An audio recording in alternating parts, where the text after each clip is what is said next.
सूरह यासीन की फजीलत इस्लामिक वीडियो स्क्रिप्ट। क्या आपने कभी सोचा है कि कुरान की कुछ आयतें हमारे दिल को इतना सुकून क्यों देती हैं? सूरह यासीन कुरान शरीफ की 36वीं सूरह है। इसमें अल्लाह की कुदरत, उसकी निशानियों, क़यामत और इंसान के लिए नसीहत का बहुत खूबसूरत जिक्र मिलता है। सूरह यासीन हमें याद दिलाती है कि यह दुनिया हमेशा रहने वाली नहीं है। एक दिन हमें अपने रब के सामने वापस लौटकर जाना है।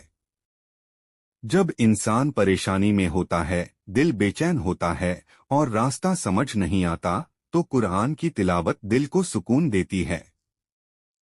अल्लाह ताला कुरान के बारे में फरमाता है कि कुरान मोमिनों के लिए शिफा और रहमत है।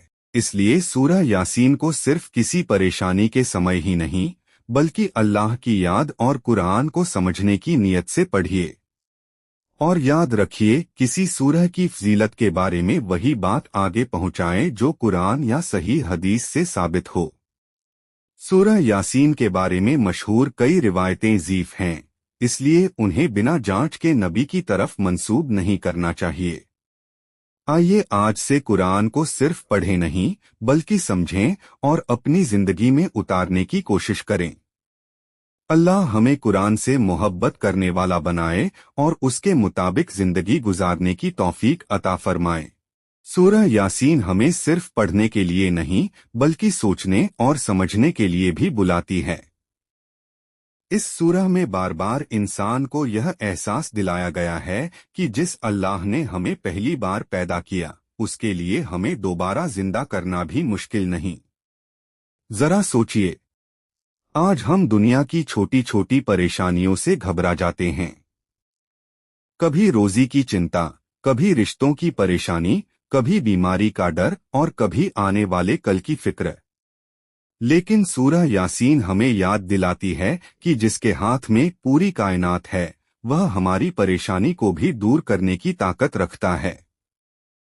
इसलिए जब दिल परेशान हो तो सिर्फ दुनिया के दरवाजों पर मत जाइए, अपने रब की तरफ लौटिए। कुरान खोलिए, सूरह यासीन पढ़िए, उसका मतलब समझिए और फिर अपने दिल की बात अल्लाह से कहिए।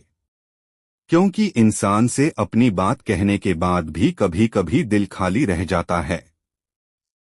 लेकिन जब बंदा अपने रब के सामने रोता है, तो उसे यकीन होता है कि अल्लाह उसकी आवाज सुन रहा है।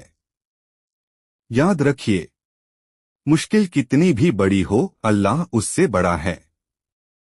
और अंधेरा कितना भी लंबा हो, अल्लाह के हुक्म से सुबह जरूर आती है। तो आज एक छोटी सी शुरुआत कीजिए।